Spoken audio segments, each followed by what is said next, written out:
আসসালামু আলাইকুম প্রিয় দর্শক, স্বাগত জানাচ্ছি আমার দেশ মিড ডে নিউজের সঙ্গে আছি আরমান মুজাহিদ। শুরুতে জানবো সংবাদ শিরোনাম। ইরানের জাহাজ জব্দ করল যুক্তরাষ্ট্র। চাবাহার বন্দরের কাছে তেল ট্যাঙ্কারের ভিড়। জাতিসংঘ সমুদ্র আইন মানতে বাধ্য নয় তেহরান, ঘোষণা ইরানি প্রতিনিধির। পুরো বছর জুড়ে যুদ্ধ চলবে, ইসরায়েলি সেনা প্রধানের হুঁশিয়ারি। জঙ্গিবাদ নিয়ন্ত্রণ করবে সরকার, বললেন প্রধানমন্ত্রীর তথ্য উপদেষ্টা। স্বরাষ্ট্রমন্ত্রী বললেন দেশে জঙ্গি তৎপরতা নেই। 5 মামলায় সাবেক প্রধান বিচারপতি খায়রুল হকের জামিন বহাল।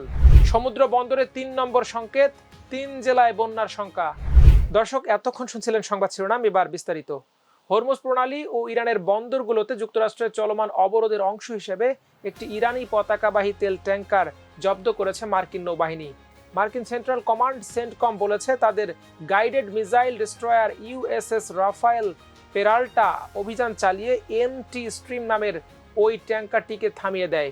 সেন্ট্রাল কমান্ডের দাবি, ট্যাঙ্কারটি অবরোধ অমান্য করে ইরানের একটি বন্দরের দিকে যাওয়ার চেষ্টা করছিল। জাহাজ চলাচলের তথ্য সরবরাহকারী প্রতিষ্ঠান মেরিন ট্রাফিকের তথ্য অনুযায়ী জাহাজটিকে সর্বশেষ মালাক্কা প্রণালীতে অবস্থান করতে দেখা গিয়েছিল। ইরান সংশ্লিষ্ট তেলের ট্যাঙ্কার এভাবে সমুদ্র মাঝপথে আটকে দেওয়ার ঘটনাকে এর আগেও জলদস্যুতা ও সশস্ত্র ডাকাতি হিসেবে আখ্যায়িত করেছে তেহরান।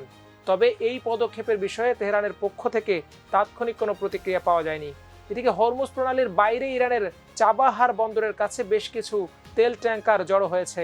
ব্লুমবার্গের বরাত দিয়ে মিডল ইস্ট আই জানিয়েছে, কৃত্রিম উপগ্রহ বা স্যাটেলাইট থেকে পাওয়া ছবিতে এ দৃশ্য ধরা পড়েছে। ছবিতে দেখা গেছে এই এলাকায় অন্তত 8টি বড় তেল ট্যাঙ্কার ও বেশ কিছু ছোট জাহাজ অবস্থান করছে। প্রতিবেদনে বলা হয়েছে, এই ভিড় দেখে বোঝা যায় ইরান এখনো তেল উত্তোলন ও জাহাজে বোঝাই করা অব্যাহত রেখেছে। তবে এটি মার্কিন নৌ অবরোধের প্রভাবকেও স্পষ্ট করে তুলছে। ইরানি বন্দরের ওপর এই অবরোধের কারণে বিশ্ববাজারে ইরানের অপরিশোধিত তেল সরবরাহ সীমিত হয়ে পড়েছে। ফলে তেল রপ্তানি রুটের মুখে এ জট তৈরি হয়েছে। অন্যদিকে জাতিসংঘে নিযুক্ত ইরানের স্থায়ী প্রতিনিধি আমির সাইদ ইরাভানি গতকাল সোমবার এক বিবৃতিতে জানিয়েছেন, তার দেশ জাতিসংঘের সমুদ্র আইন মানতে বাধ্য নয়। একই সঙ্গে হরমুজ প্রণালীতে ইরানের নেয়া বিভিন্ন নৌ পদক্ষেপের পক্ষে যুক্তি দিয়েছেন তিনি। ইরাভানি যুক্তি দেন, বর্তমান অত্যন্ত স্থিতিশীল পরিস্থিতিতে উপকূলীয় নিরাপত্তা ও নিরাপদ নৌ চলাচলের মধ্যে ভারসাম্য বজায় রাখতেই এই পদক্ষেপগুলো নেওয়া হয়েছে। ইরানি প্রতিনিধি আন্তর্জাতিক সম্প্রদায়ের কিছু সদস্যের বিরুদ্ধে দ্বিমুখী নীতির অভিযোগ তুলে বলেন, তারা ইরানের বিরুদ্ধে যুক্তরাষ্ট্রের অবরোধ করা নৌ অবরোধ এড়িয়ে যাচ্ছে। ইরাভানি আরও বলেন, সামুদ্রিক নিরাপত্তা ও নৌ চলাচলের স্বাধীনতা নিয়ে তাদের এ উদ্বেগ কোনোভাবেই বাস্তবসম্মত নয় এবং তাদের কর্মকাণ্ড ও অবস্থানের সঙ্গে সামঞ্জস্যপূর্ণও নয়। চলতি বছর অর্থাৎ 2026 সালেও সেনাবাহিনীকে একাধিক ফ্রন্টে লড়াই চালিয়ে যেতে হবে বলে সতর্ক করেছেন ইসরায়েলি সেনাপ্রধান ইয়াল জামির। ইরান ও লেবাননের সশস্ত্র গোষ্ঠী হিজবুল্লাহর সঙ্গে চলমান সংঘাতের প্রেক্ষাপটে তিনি কথা বলেন। সোমবার এক বিবৃতিতে ইসরায়েলি সেনাপ্রধান বলেন, 2023 সালের 7 অক্টোবর থেকে ইসরায়েলি সেনাবাহিনী একটি চলমান বহুমুখী সামরিক অভিযানে জড়িয়ে রয়েছে। 2026 সালও সম্ভবত এসব ফ্রন্টে যুদ্ধের বছর হিসেবে কাটাতে হবে। এ সময় তিনি 2023 সালের 7 অক্টোবর হামাসের হামলার কথা উল্লেখ করেন। তিনি আরও বলেন, সামনের দিনগুলোতে বাড়তে থাকা সামরিক চাহিদা মোকাবেলায় জরুরি ভিত্তিতে আরও সেনা নিয়োগের প্রয়োজন রয়েছে। তার ভাষায়, আগামী বছরগুলোতে আইডিএফের ওপর যে বাড়তি দায়িত্ব আসছে তা সামাল দিতে ইসরায়েলের জন্য সবচেয়ে জরুরি বিষয় হলো সেনা সদস্য ও যোদ্ধার সংখ্যা বাড়ানো।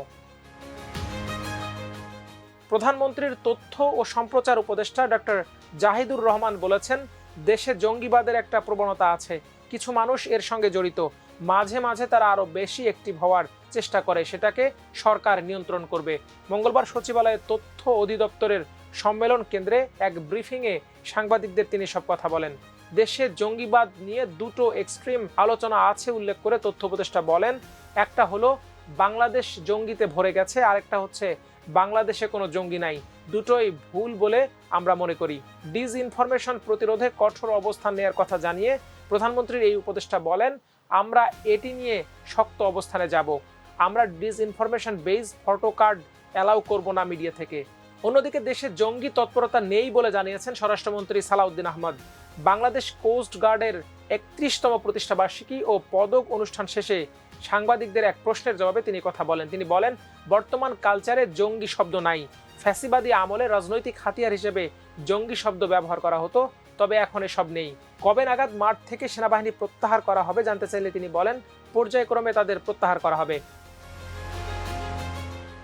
জুলাই আন্দোলনের সময় যুবদল কর্মী হত্যা, তত্ত্বাবধায়ক সরকারের রায় জালিয়াতি এবং দুদকের করা 5 মামলায় সাবেক প্রধান বিচারপতি ABM খায়রুল হককে হাইকোর্টের দেয়া জামিন বহাল রেখেছেন আপিল বিভাগ। মঙ্গলবার প্রধান বিচারপতি জুবায়ের আহমেদ চৌধুরীর নেতৃত্বাধীন আপিল বিভাগ এই আদেশ দেন। হাইকোর্টের জামিন আদেশের বিরুদ্ধে রাষ্ট্রপক্ষের করা আবেদন খারিজ করে আদালত এই আদেশ দেন। আদালতে খায়রুল হকের পক্ষে শুনানি করেন জ্যেষ্ঠ আইনজীবী কামরুল হক সিদ্দিকী, অ্যাডভোকেট মোতাহার হোসেন সাজু। পরে অ্যাডভোকেট মোতাহার হোসেন সাজু বলেন, খায়রুল হকের বিরুদ্ধে আরও 2 মামলা থাকায় তিনি এখনই কারামুক্তি পাচ্ছেন না। গত 8 মার্চ বিচারপতি মোহাম্মদ খায়রুল আলম ও বিচারপতি মোহাম্মদ সগির হোসেনের হাইকোর্ট বেঞ্চ রুল মঞ্জুর করে তার 4 মামলায় জামিন দেন। পরে 11 মার্চ দুদকের মামলায়ও জামিন পান তিনি। এ জামিন স্থগিত চেয়ে রাষ্ট্রপক্ষ আপিল বিভাগে আবেদন করে, তবে এর মধ্যে নিম্ন আদালতে আরও 2 মামলায় তাকে গ্রেপ্তার দেখানো হয়। গত বছরের 24 জুলাই রাজধানীর ধানমন্ডির বাসা থেকে খায়রুল হককে গ্রেপ্তার করে পুলিশ। পরে তাকে জুলাই আন্দোলনের সময় ঢাকার যাত্রাবাড়িতে যুবদল কর্মী আব্দুল কায়ুম আহাদ হত্যা মামলায় গ্রেফতার দেখানো হয়। বিচারপতি ABM খায়রুল হকের বিরুদ্ধে এছাড়াও আরও 4টি মামলা চলমান রয়েছে। এদিকে উত্তর বঙ্গোপসাগর ও তৎসংলগ্ন এলাকায় বায়ুচাপের তারতম্যের আধিক্যের কারণে সমুদ্র উত্তাল হয়ে উঠতে পারে, এমন আশঙ্কায় দেশের 4 সমুদ্র বন্দরে 3 নম্বর স্থানীয় সতর্ক সংকেত জারি করেছে বাংলাদেশ আবহাওয়া অধিদপ্তর। একই সঙ্গে গভীর সমুদ্রে না যেতে জেলে ও নৌযানগুলোকে নির্দেশনা দিয়ে উপকূলের কাছাকাছি থেকে সাবধানে চলাচলের পরামর্শ দেওয়া হয়েছে। মঙ্গলবার জারি করা এক বিজ্ঞপ্তিতে বলা হয়েছে, চট্টগ্রাম, কক্সবাজার, মোংলা ও পায়রা সমুদ্র বন্দরকে 3 নম্বর স্থানীয় সতর্ক সংকেত দেখাতে বলা হয়েছে। বায়ুমণ্ডলীয় এ অস্থিরতার কারণে সাগরের ঢেউয়ের উচ্চতা বৃদ্ধি পেতে পারে এবং নৌযান চলাচল ঝুঁকিপূর্ণ হয়ে উঠতে পারে। এ অবস্থায় উত্তর বঙ্গোপসাগরে অবস্থানরত সব মাছ ধরার নৌকা ও ট্রলারকে পরবর্তী নির্দেশনা না দেওয়া পর্যন্ত উপকূলের কাছাকাছি থেকে সাবধানে চলাচল করতে বলা হয়েছে। একই সঙ্গে গভীর সমুদ্রে যাওয়া থেকে বিরত থাকার জন্য জেলে ও ট্রলার মালিকদের প্রতি বিশেষভাবে অনুরোধ জানানো হয়েছে। অন্যদিকে দেশের উত্তর পূর্বের হাওড় অঞ্চলের সিলেট, সুনামগঞ্জ, মৌলভীবাজার ও হবিগঞ্জের সুরমা, কুশিয়ারা, মনুখোয়াই ও জুড়ি নদীর পানির সমতল বেড়ে প্রাক মৌসুমী বিপদসীমার উপর দিয়ে প্রবাহিত হতে পারে। এতে সিলেট, মৌলভীবাজার ও হবিগঞ্জের নদী সংলগ্ন নিম্নাঞ্চলে বন্যা পরিস্থিতির সৃষ্টি হতে পারে। বাংলাদেশ পানি উন্নয়ন বোর্ডের বন্যা পূর্বাভাস ও সতর্কীকরণ কেন্দ্রের পূর্বাভাসে এই তথ্য জানা গেছে।